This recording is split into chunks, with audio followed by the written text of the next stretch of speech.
Hey everybody, Roger Porcelli here, aka Pork Chop, and today I want to talk to you about controllers.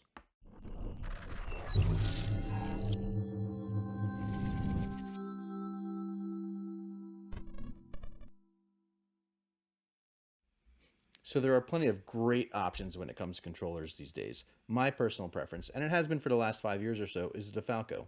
I'll get to reasons later on in the video as to why that is, but suffice it to say, there are many more options that include but are not limited to the Lucky Bob controller, the Steve Medanic controller, the Third Eye, the Ruddick, etc. The very first thing you need to know when it comes to controllers is it's a personal choice. You can't just watch other people and say, hey, he's doing good, let me get his controller and that'll make me automatically better. It just doesn't work that way. There are so many factors that go into what makes that controller work for that person and what will make a controller work for you. These factors include the locations of all the switches and how you can get to them without looking at it, the length of the trigger throw, and what I mean by that is how long it takes to make one full throw of the trigger from break point to full power. Some people like a short trigger throw. Some people, like myself, prefer a longer trigger throw. After all that, it's how it feels when you're running the car. And I don't mean how it feels controlling the car. I mean whether or not you want to feel the wiper go across a circuit board or you don't want to feel that, which means you would prefer a wiperless controller. Now let's talk about control. Control. You must bring control. I know. I can already hear some of you talking about it. Roger is going to talk to us about control. Isn't he the guy that put his fist through a wall at the Nats?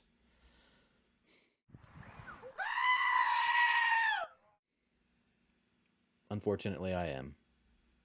Anyway, let's get to it. When it comes to controlling your car, you first have to understand what all of the controls on your controller actually do. So let's go over these really quick. Show me. Again, this is Difalco. It's what I've used for the last 5 years or so. And the main reason why is this right here, the controller network. I use a custom chip, which what I mean by that is I put all of these resistors in place. There are different values. Jim Difalco, the owner of Difalco Designs and the creator of this controller, creates this board that you can buy and customize yourself. He also sells all of the additional resistors, and these are all different values. And I want my controller on the low end down here to have less of an effect than when I get up here. I like to control the car up here, not control the car all the way across the bands like some people do. That's a personal preference. So I came up with my own board, less control down here and more control up here. And what I mean by that is there's more of a change in what the car does when I make movements up here than down here. The car feels dead down here. Let's move on to the next adjustment on the controller, which is your choke. On the Difalco, it's this switch right here that allows me to choke just when I'm not at full power. So this is the choke bypass. So when I squeeze the controller to full power, I will still have full power no matter how much the choke dial is choked back. So this right here is what Jim calls speed control or traction control. And by taking power out, I'm taking power out of all these bands except the last band, which is full power. I will still have full power. This lets me make the car not jump out of the corner so fast. I tend to get on the trigger very fast coming out of the corners. And if I don't choke the controller, I will jump out and the car will just flip out. The next thing, and this is a huge topic, is brake, coast, or neutral. There are a lot of people that won't run brake. There are a lot of people that won't run coast. I cannot stand coast. I just can't get the car to do what I want with coast. So I like to charge the corner and have the car stop dead, like very quickly when I get to the corner. So I run almost full brake all of the time with every class. There are a few exceptions to that. My father, on the other hand, always ran coast. And when he would hand me a car, I couldn't run it. He ran his cars up off the rails with coast and didn't make many controller movements at all with the trigger. Myself, on the other hand, I am constantly on the trigger, constantly charging the corners, constantly braking, and I have to have the controller set to not let me make as many mistakes. So that's why I like to deaden the lower bands and turn my brake all the way up. So with that said, I still find myself at some occasions where I don't want full brake.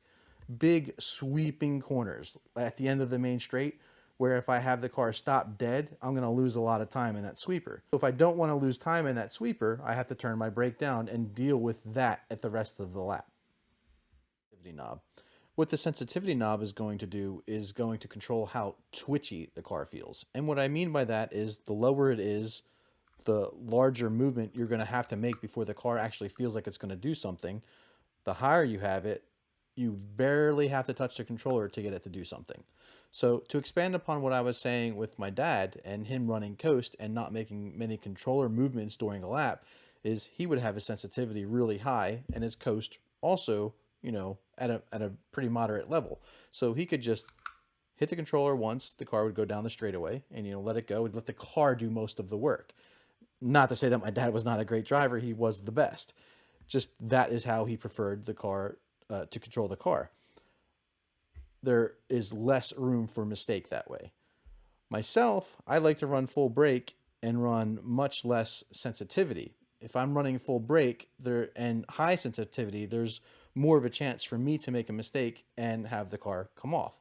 Now, for qualifying, and this is another point, is you should have different controller sets for different points in time with your race weekend: qualifying, practice, racing, hot lapping, etc. So for qualifying, I will keep my brake turned all the way up, but I will turn my sensitivity up a little bit more so that I can try and get a faster lap in, knowing that it may make me fall off. So the last thing I'm going to talk to you about today is controller maintenance. And really this comes more into play with circuit board based controllers. So let's switch back over to the other view. You can see this circuit board is pretty dirty and it's in need of some care. So I'm going to use these supplies right here: some glasses wipes, Q-tips, diamond lapping paper, and deoxit fader lube to clean and lube up the circuit board when I'm done. I'll have links for all of these items in the description down below, so if you guys need any, you can get them on your own. So the first thing I'm going to do is clean the board, and I'll take the fader lube and a Q-tip, and I'll just put a couple drops at the top and wipe down the controller circuit board where the wiper goes. And don't forget to get in the resting position, and also clean back here. So this stuff is made for electric guitars, and it works well in this application. I've had no problems with any issues with the controller, and I'm very happy with it. The next thing I'll do is I'll take the circuit board off the network, excuse me. I'll take the diamond lapping paper, I'll lift the wiper, slide the diamond lapping paper underneath there, make sure it's as flat as I can get it, and pull the controller a couple times. And you can see that's going to take some off of the wiper, any carbon buildup or whatever.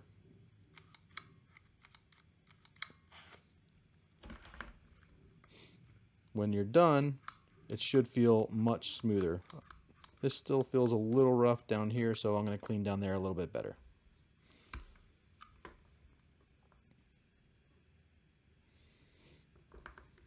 It's a bit much. Let me take some of that off.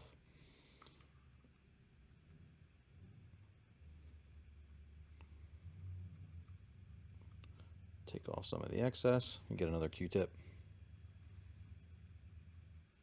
All right, that's starting to look better.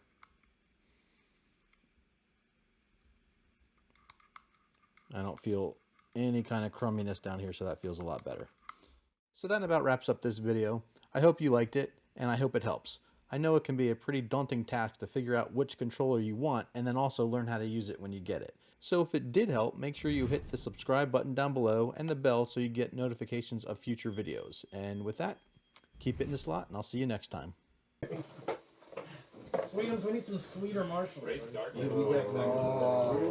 Wow.